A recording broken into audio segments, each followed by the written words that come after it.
Mayong adlaw katawhan sa Dios Archdiocese sa Osamis. Akong timbaya sa mga mag-uuma ug mga mananagat. Ako yung pasalamat sa tanan nga mga teachers sa Archdiocesan Commission on Education dinhi sa Archdiocese sa Osamis. Natapos na gyud atong pagpangalagad sa mga estudyante nining school year 2021-2022. Pero ako po nga iampo ang ato nga mga public school teachers kay hangtod karon sila nagapadayon pa man sa ilang pagpanudlo. Nahitabo lang nga nag-una ang mga Catholic schools tungod kay sayo man pud sila nga gasugod.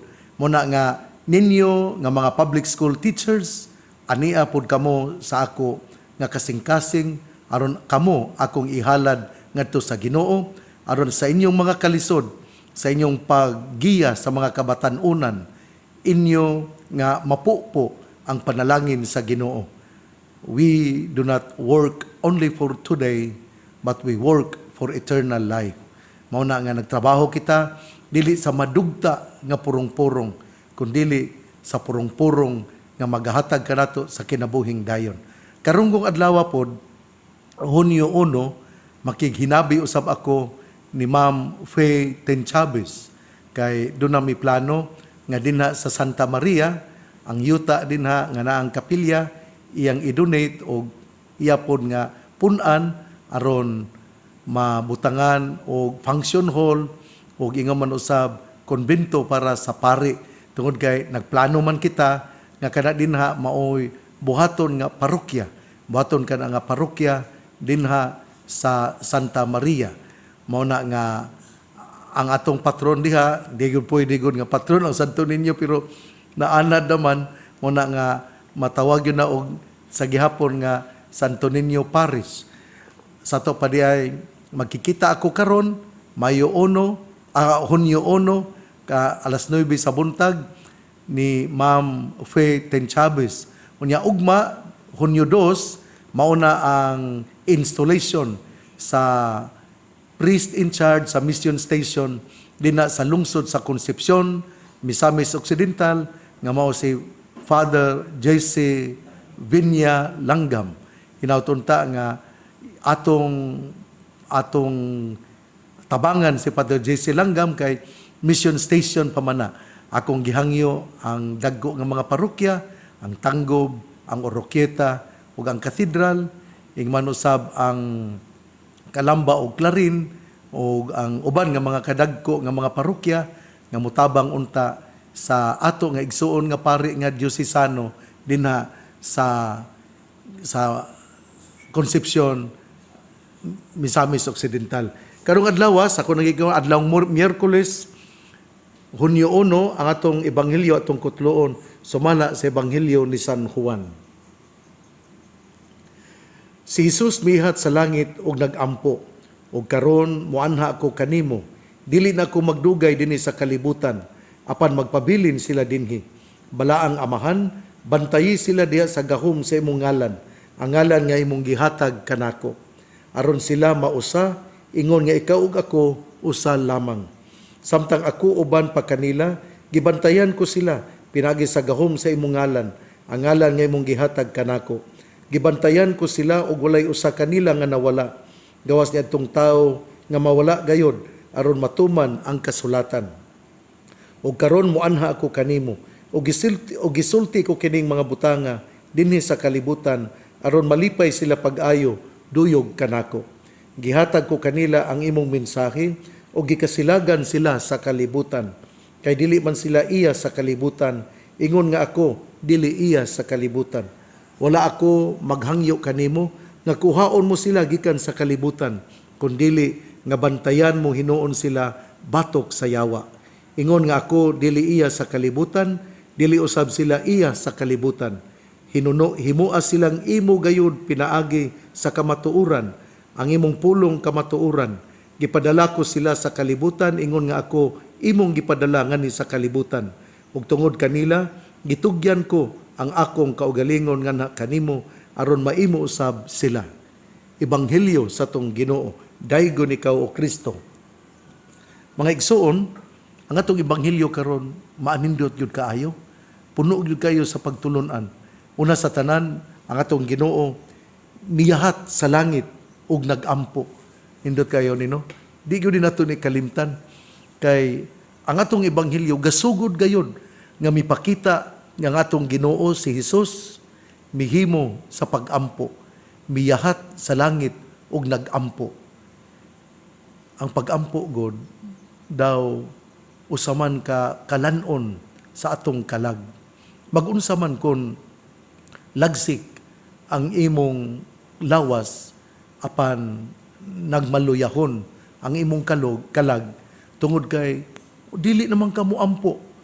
Di man ibaya nga kung dili ka maampo, dili ka magmaampuon, dili ka moampo, lisod jud kaayo ang imong kinabuhi. Kay ang pagampo god usaman ka koneksyon, usaman ka pakiguban sa atong Ginoo. Awa man magkinahanglan atong Ginoo nga kita magampo. Kita mo'y nagkinahanglan nga makiguban sa Ginoo. Kaya ang Ginoo pirmi man gyud nga naa nato, pero pinaagi sa pagampo, we become aware of the presence of God. Sa ato pa diay, kung kita maampuon, kita kanunay nga nakaalinggat, nakaila sa presensya sa Ginoo dinha sa atong kinabuhi. Ug tungod kay nakaila kita sa presensya sa Ginoo sa atong kinabuhi, mahadlo kita nga magpakasala. Kung nahulog man galita sa sala, pero maningkamot gyud ta nga mobangon, mutindog ug mangita sa sakramento sa pagkiguli, ang sacrament of confession, aron mahiuli kita balik sa sabakan sa Ginoo. Mao kana ang tao nga nagpuyo sa pagampo, kay aware siya, sayod siya nga siya nakasala. Usbon ko ha, si Jesus mihat sa langit o nagampo. Ang atong ebanghelyo gasugod gayud ug usa ka pagtulunan nga importante nato nga puy-an nga mao ang pagka-maampoon. Unya, ang atong Ginoo unsa may giampo sa atong Ginoo, that all may be one. Nga unta aron sila mausa, ingon nga ikaw ug ako usa lamang. Ot omnes unum sint. Mao kini ang gipangayo, ang giampo sa tong Ginoo. Ot omnes unum sint, that all may be one. Nga ako, nga ang Ginoo, ang amahan o ang anak magkahiusa. Mao giday nino ang pangayo sa tong Ginoo, no? Kana bang panaghiusa, kana bitong dili gyud mag-away. Ikaw karon nga namati nako, kung ikaw gasigil ag-away sa imong bana, puno nga tingali na, mamalandong tingali ka, unsa man gyud problema? Unsa man gyud naa sa panimalay? Unsa man gyud problema? Kwarta? Unsa man gyud problema? Pagkaon? Tingali ka nang maningkamo, tingali nga mananom tingali sa imo nga mga lagwerta, sa imo nga palibot. Ug kung wala kay kanang panaho, dili ka makatanom, ibutang nimo og kining buyot, ibutang nimo og kining plastic, ibutang nimo og kining mga daghang yung mga pamaagi. Ang taong buotan makakita gyud og pamaagi aron makatanom, pero ang tao nga tapulan dili gyud makakita nga unsaon nga pamaagi. Mo na nga sa kinabuhi na gyud gitawag og creativity, na gyud gitawag og kinabang pasikalye, do na gyud pamaagi aron mabuhi. Mahinumdum gyud sa akong papa, dili mamidato, pero ang akong papa maningkamot gyud to siya. Gikan siya sa trabaho, magkuan din siya sa atubangan namo sa una, dagang kami mga talong, dagan mi og mga kining string beans, kinibang dagang kay mga string beans, talong, unya dagang pod og tamatis. Unya kanang usakay wala misudan. Kuan naman tong papa ang mga tamatis, iya man lang tong kining prituhon, iya ibang ikuan ba gisalon to niya ana niya. Lipay ra pod ming mga on niya imong ibahog sa kanon.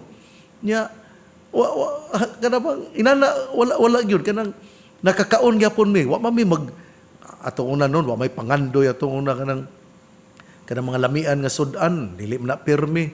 Mayra man na sa piyesta. Pero kada adlaw nalay bulad na pero Kadang ang akong punto dinhi mao nga kadabang mangita tag pasikalye kay ang asawag bana magsigig away kay way gikaon na mananom mangita gyud pamaagi aron mabuhi.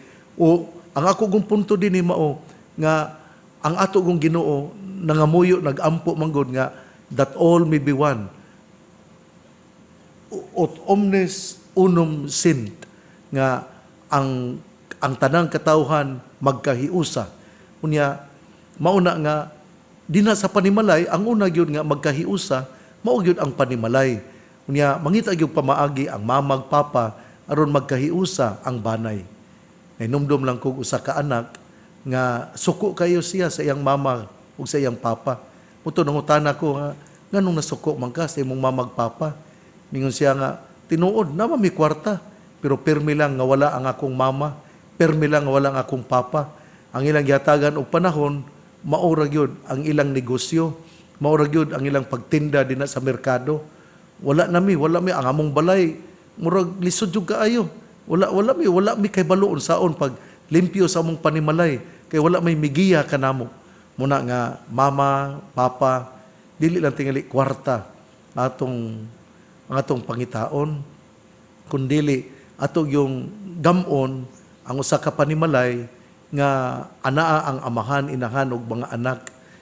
Tingali doon na tingi panahon nga manira po tingi kasi imong merkado o dunay oras nga maura ning sa Lunes tingali o Martes ba o sa Sabado ba yung uy mahal man ni kaayo tingali buntag tingali nga sayo mo abli o dugay pa tingi ka basta mangita kag pamaagi aron mahiusa ang imong banay. Unya dinhi sa ebanghelyo pod gibalik-balik yun ang pulong nga gibantayan. Sa to pa dinhi importante gyud ning pulong ba nga kanabitang bantayan, gibantayan, kadaghan gyud gibalik. Gibantayan ko sila, gibantayan ko sa ang usa kanila, gibalik-balik gyud ning pulong nga gibantayan. Sa to pa dinhi gipakita nga importante gyud kaayo nga kita moalima, bantayan ang mama ang iyang mga anak, bantayan sa amahan ang iyang panimalay. Sa to pa ipon yan inato kapila gyud ning pulong gibantayan. Tungod kay importante kani kaayo kay gibalik-balik man gyud o sulti ang pulong nga gibantayan. Unya ang lain nga punto mao nga kining ang nindot nga punto mingon diri gibantayan ko kamo aron dili kamo kuhaon sa yawa. Ningon diri wala ako maghangyo kanimo nga kuhaon mo sila gikan sa kalibutan kundi bantayan mo Hinuon sila batok sa yawa. Ato pa nindot yung kayno nga kining ang atong Ginoo mipahinumdom yun nato nga ang Ginoo ang amahan sa kanunay nagbantay kanato aron dili kita masakmit sa yawa.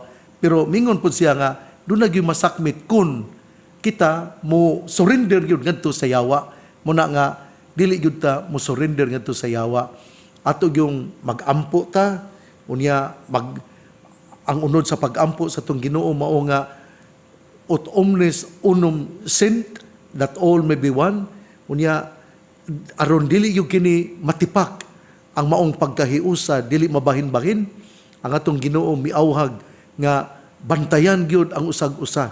Unya aron dili masakmit sa yawa tungod kay pinaagi niini mahiusa gayud ang katawhan sa Dios.